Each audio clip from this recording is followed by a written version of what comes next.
আসসালামু আলাইকুম সুপ্রিয় দর্শক বন্ধুরা, হোমিও হেলথ টিপসে আপনাদের প্রত্যেককে জানাই স্বাগতম। আমি মোহাম্মদ মুক্তুর আন্নুর। আজ একটি গুরুত্বপূর্ণ বিষয়ের উপর আলোচনা করব। আজ আলোচনার বিষয়টি হলো জিঙ্কাম মেটালিকাম, হোমিওপ্যাথিকের একটি গুরুত্বপূর্ণ মেডিসিন নিয়ে। তো আজ আমরা জানবো এই জিঙ্কাম মেটালিকাম মেডিসিনটি সম্পর্কে। আমরা কি কি লক্ষণ দেখলে একটা রোগীকে সহজে শনাক্ত করতে পারি যে এই রোগীটি জিঙ্কাম মেটালিকামের রোগী, এবং আমরা আরও জানবো যে কি কি রোগের উপরে এই জিঙ্কাম মেটালিকাম ঔষধটি প্রয়োগ করা যায়। তো বন্ধুরা, আর দেরি না করে আমরা এখন মূল আলোচনায় যাচ্ছি। হোমিওপ্যাথিকের এই ওষুধ জিঙ্কাম মেটালিকামকে সংক্ষেপে জিঙ্কাম মেটো বলা হয়। জিঙ্কাম মেটালিকামের রোগী এরা সাধারণত শীতকাতর প্রবণ হয়ে থাকে। শীত মোটে এরা সহ্যই করতে পারে না। তাছাড়া দেখা যায় এই জিঙ্কামের ঘাম খুব বেশি। তারপর মানসিক দিক থেকে অনেকটা অস্থির চিত্ত স্বভাবের, অর্থাৎ নীরবে বসেও দেখা যায় যে অনবরত পা নাড়ায়। চেম্বারে রুগী বসলে রুগীর দিকে খেয়াল করলেও বোঝা যায় যে রুগী কথা বলতে বলতেও পা বা হাঁটু একটু নাচাতে থাকে। এই জিঙ্কামের মানসিক দিক থেকে আরেকটি সিমটমস আছে, সেটা হলো একটু রাগ হলেই হৃদস্পন্দন বেড়ে যায়। অর্থাৎ রাগ হলে অনেকটা অস্থির প্রকৃতির হয়ে পড়ে। অর্থাৎ রাগ হলে দেখা যায় ওই রুগীর অনেকক্ষণ ধরে বুক ধড়ফড় করতে থাকে, সহজে স্বাভাবিক হতে পারে না।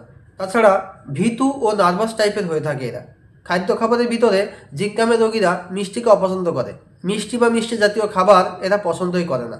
তবে দেখা যায় যে উগ্র জাতীয় খাদ্য খাবারগুলো এরা বেশ পছন্দ করে, যেমন ভোনা পাকের খাবার, ভাজি ভুজি, তারপর ফাস্ট ফুড, এগুলো এরা খুব পছন্দ করে। তারপর আরেকটি মেন সিমটমস আছে, সেটা হলো চর্মরোগ চাপাদান। অর্থাৎ জিঙ্কাম মেটালিকামের রোগীর ইতিহাস জানতে চাইলে ম্যাক্সিমাম ক্ষেত্রেই পাওয়া যায় যে এদের চর্মরোগ চাপাদানের ইতিহাস আছে। অর্থাৎ আগে কখনো হয়তো চর্মরোগ হয়েছিল, যেমন ঘা পশলা, দাঁত, একজিমা বা এই জাতীয় কিছু খোস পশলার মতো। সেখানে মলম লাগিয়ে বা অয়েন্টমেন্ট ব্যবহার করে তা সারা হয়েছিল। তো সেই মলম বা অয়েন্টমেন্টের ফলে সেই চর্মরোগ চাপা পড়ে দীর্ঘদিন পরে অন্য রোগের সৃষ্টি হতে পারে। তো এই জিঙ্কাম মেটালিকামের একটা মেন বিশেষ একটি সিমটমস বলি, যেটাকে পিকিউআরএস সিমটমস বলা হয়। অর্থাৎ যে সিমটমটি অন্য ওষুধ থেকে এই ওষুধকে চিনতে বা আলাদা করতে অনেকটা পরিষ্কারভাবে সাহায্য করবে। সেটা হলো ঘুমের মধ্যে ঝাঁকি প্রবণতা। অর্থাৎ রোগী ঘুমিয়ে থাকলে দেখা যায় ঘুমের মধ্যে সে ঝাঁকি দিয়ে ওঠে।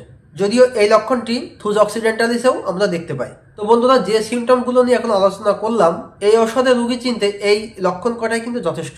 এছাড়াও আনুষঙ্গিক অনেক লক্ষণই কিন্তু পাওয়া যাবে। বিভিন্ন মেডিকা খুললে অনেক সিমটমস সামনে আসবে, কিন্তু আমি যে মেন সিমটমস কটি বললাম, এই কটাই কিন্তু একটা রোগী চিনতে যথেষ্ট।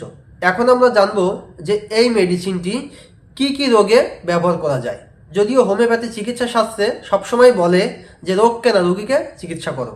অর্থাৎ কোনো নির্দিষ্ট রোগে কোনো নির্দিষ্ট ঔষধ ব্যবহার করা হয় না।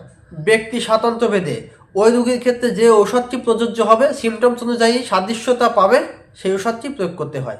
তারপরেও জিঙ্কাম মেটালিকাম মেডিসিনটির কিছু বিশেষত্ব আছে, যে দেহের কোন অংশে এই জিঙ্কাম মেটালিকাম মেডিসিনটি বিশেষভাবে কাজ করতে পারে, সেটাই জানার বা জানানোর চেষ্টা করছি। স্নায়বিক দুর্বলতা ও ক্লান্তি, চরম মানসিক ক্লান্তি, বিষণ্ণতা এবং স্নায়বিক দুর্বলতা দূর করতে এই মেডিসিনটি ব্যবহার করা হয়।